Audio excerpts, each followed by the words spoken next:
So I was working on this perky jerky scheme, and I needed to find a logo like this one over here in this right behind where it says perky jerky. And I couldn't find a good one where the process is easy. And so I ended up starting to build that logo, and I'll show you what I mean in a minute. Realize that I'll record it, and if it helps, great. If it doesn't, sorry. I'm sure there's other ways to do it too that are better than this method, but again, I know I'm hard to understand. If you want to know why, first couple minutes of the first video will tell you. Um, but sorry if you're having trouble understanding me. So what I ended up doing was I need that in its whole, but separate from the eyes in case I need them for something else. And I think the first thing you want to do is go find that image or something similar, and I'll show you why. And this is just going to be a quick image search, but I'll show you why I ended up having to build it.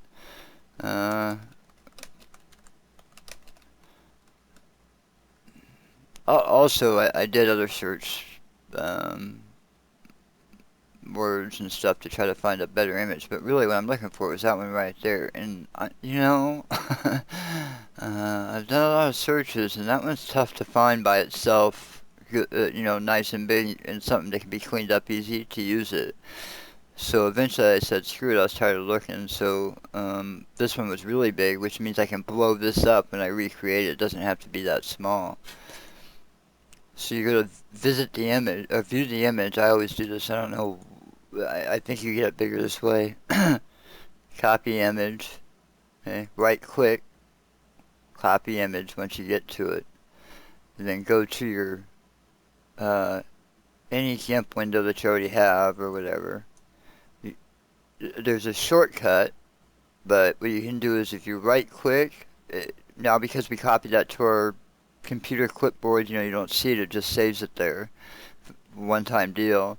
So now we just need to paste it as a new image. So just right click anywhere in Gimp, edit, and then paste as new image. Or shift control V, I think. Yep, shift control V is the shortcut.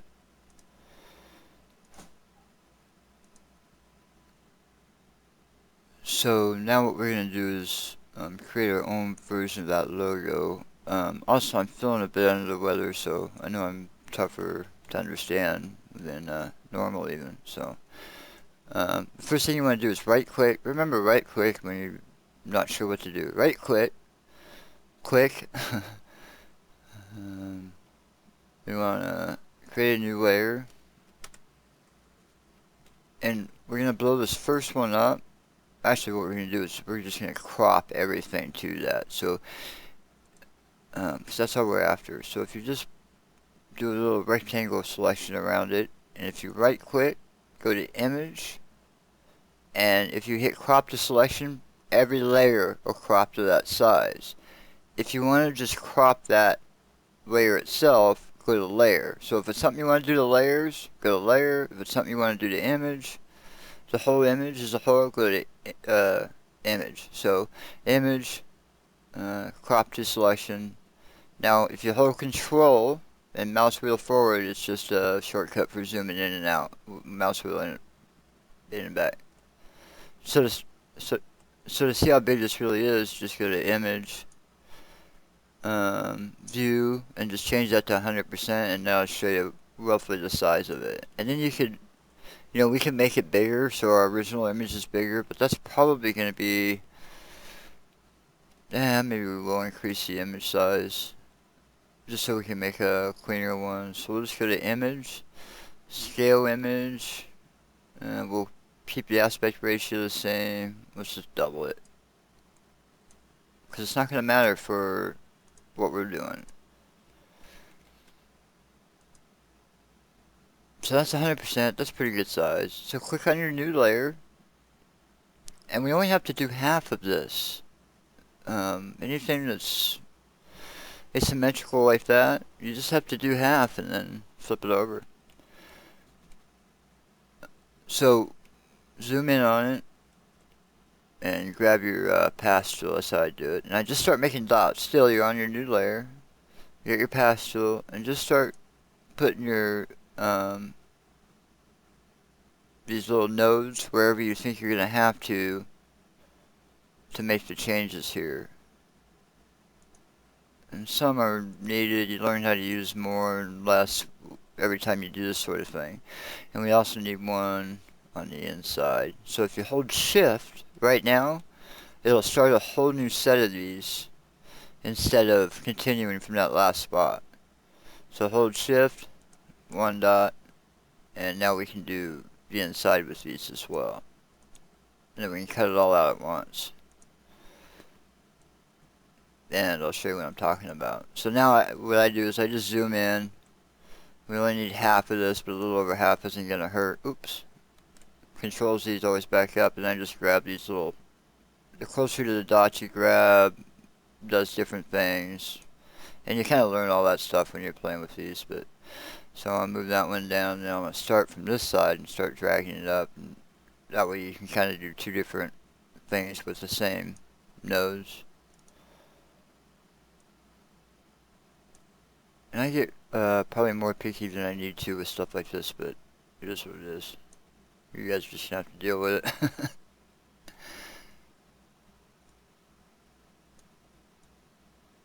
So you just go around the whole thing and you kind of drag your... Hold shift to grab both of those. You just kind of drag your nodes out about where you want them. And just depending on how choosy you want to be, will determine how long it takes. But typically it's not very long at all. Much quicker than just messing with a different logo somewhere, or trying to delete background layers, that sort of thing. Again, there's going to be people that are quite a bit faster at this sort of thing than I am. And even the new painters and stuff will pick it up pretty fast if they just use it. Again, usually I'm not quite this. So, I may fast forward through this bit, but I may just leave it if it doesn't take me too much longer. If you want, and you go, there's a little YouTube setting where you can double the speed of the video. You just hit that little gearbox and it's in there somewhere. I'll be done in just a minute though. Again, this is just a couple different ways of doing this.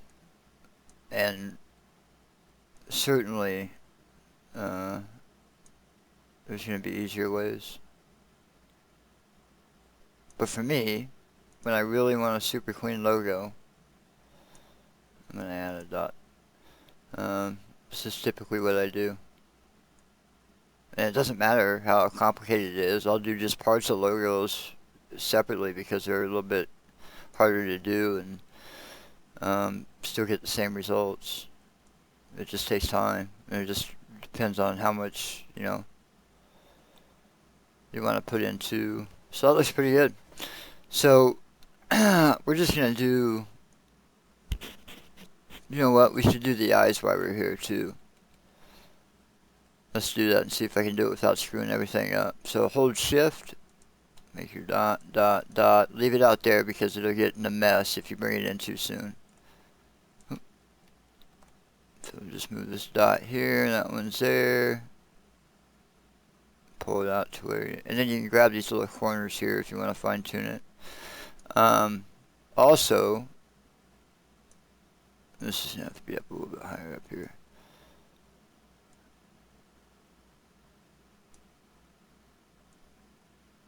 I forgot what the also was, but sorry for that. I'm sure I'll figure it out. See, there's a problem down here. I gotta fix this.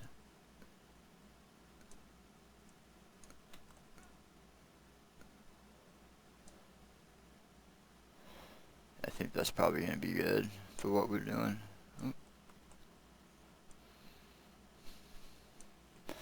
So hold shift, we'll start our new dots, dot, dot, dot, just get the first two in. And then we can worry about doing the third one after. down here, and then you grab the corner of that one, and good enough for the girls I go with. So now as soon as we hit enter, all that stuff we just showed you is going to be outlined. And then we may get more than we want here through the center at the top and bottom, but we'll just cut that out before we duplicate it, or afterwards. Excuse me. So let's duplicate. Actually, what we're going to do is just hit enter, and we can fill it with, oops, click here, hit enter. And we can fill it with any color. This is going to be filled into. So what we can do is just move these dots back. No, we'll just cut it out. It'll be easier than having to redo these lines. So you hit enter, it gives you these dancing ants, which means everything that those are around is what your current selection is. Now we're just going to hit right click, go down to edit, and then we can fill with these colors. If you go to your bucket fill instead, what happens is you lose these dots, so there's no way to make changes to them because the tool changed. If you just right click, go to edit, you can fill with whatever color you have in your swatch boxes, and you can change those to whatever you want. For now, we're just going to fill it with black. That way we can always get this cut out that way. Now we lose the dots, it doesn't matter. Grab a different tool, Control-Shift-A to deselect, and get rid of this background image. All you have to do is right click on that image and go alpha to selection, and now you have that selection. You can color it whatever you want. We'll save it from here by duplicating it. And it's a good idea to save these as you go. So we'll just do that. Oops. I have a folder for this paint I'm working on, and I'll put it within a subfolder of that. So File, Save As, Perky Jerky Truck, Logos References, and we'll just call this Tut Logo. That's fine. And we'll save it as a Gimp file. And now we have it. Now whenever we go to save, that's where it'll save it to. But the first thing we want to do is get rid of anything we don't want. So about that much of it probably. Hit delete, Control-Shift-A. Now, I want to separate the eyes from the top. And you can always leave this image on in the background so you have a reference point. So what I'm going to do is I'm going to duplicate this image. I'm going to surround the things that I want separated from each other. So that, and then if you hold shift, you'll add to that selection with the square. So I want that in a separate. So I'll delete it from the first one. And then on the second layer on the right, I'll go back up, I'll hit Control-I, which inverts the selection, and then delete that. So now, Control-Shift-A to deselect, I have them, they're completely separate.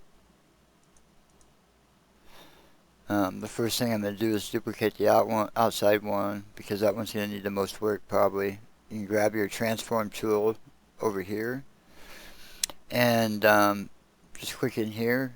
It reverses over, and now it's going to need to be moved. So grab your move tool. If you hold Control with your move tool, it will keep it on that same plane unless you go way off. So we're just going to move that to where it looks like it's about right. We'll check it with this image. That looks pretty good. And now we'll do the same with the eyes. Duplicate. Now that's obviously going to have to be moved. Hold Control and then slide it. What we need is our other image. Other image is on. We're still selecting the layer that we want to move. Click it, move it over. There you go. And now you have the eyes. You just right click on that layer and hit merge down, and your eyes are on one. Same thing with the outer layer. Merge down, merge those two together, and now your outside's on one. Now we can get rid of, we'll have to bring that back. Let's look at it now. You can see how the outside colors are darker than the center, and the same with the eyes. I'll show you how to do that real quick too. So we want to create a new layer. Click OK. Click on the layer that we want to create it from. So we're going to redo those black outlines in the color we want. So we right click on that layer, alpha to selection. And now you'll see the selection here. We click on our new layer, which is blank. And now we can fill this selection with the colors we want. So I got it from the Perky Jerky font colors. And I already downloaded that. So I'll open up that file real quick.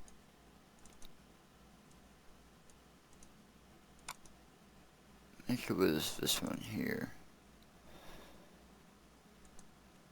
So the colors of that original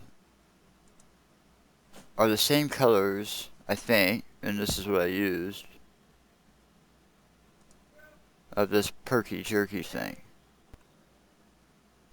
Shoot, sorry about that. Anyway, so I grabbed the colors because they're the same as this Perky Jerky. So these are the two colors I want to make that, and I'm not so sure the darker orange is even dark enough. But if you click in these swatch boxes, you're going to change the color for that swatch.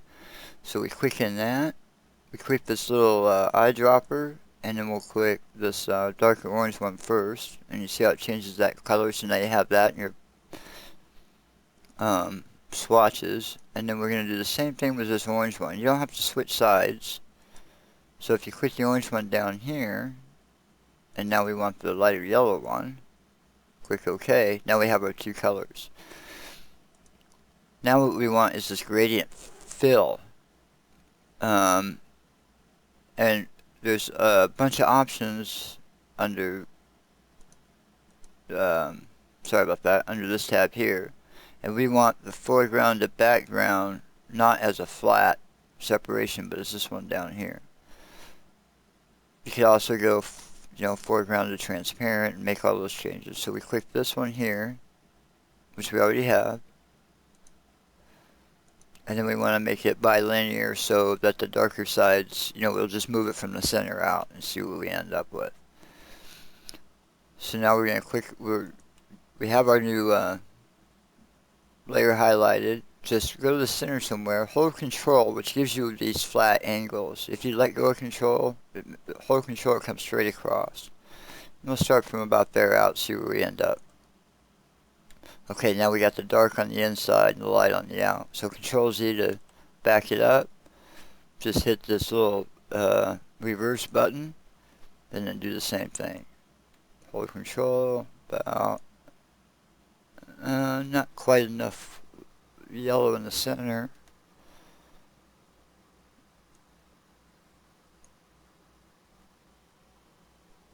Let's look at that. So we'll zoom out a little bit. Control Shift A.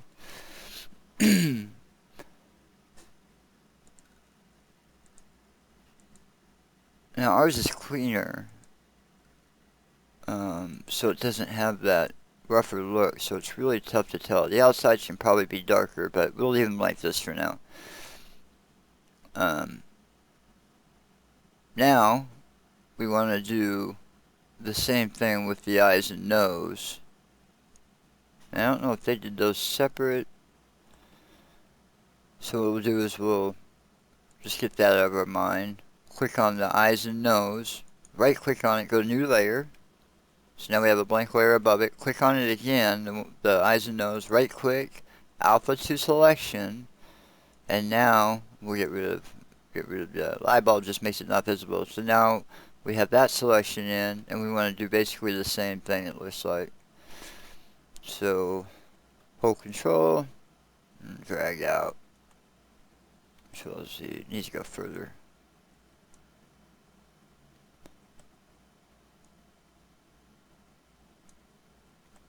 I wonder if it's this way.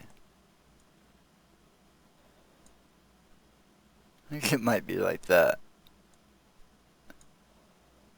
I think that'll work.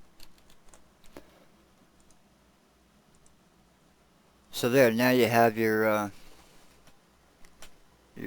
logo, and you can do what you want from with it from there.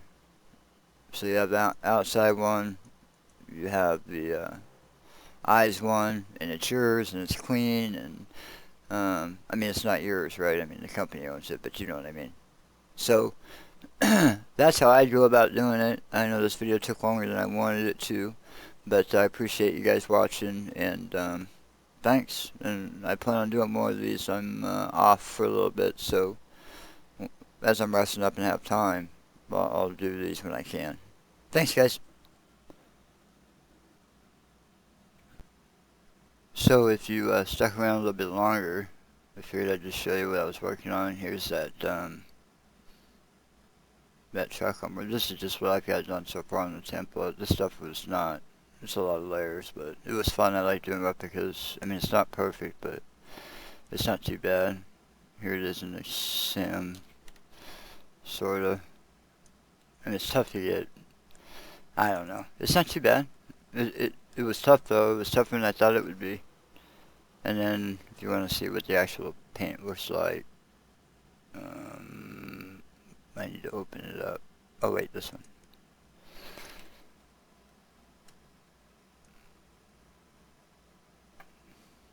That's not helping, is it?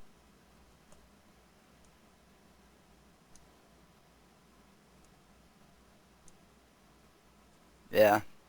Anyway, just thought I'd share it. Alright, bye.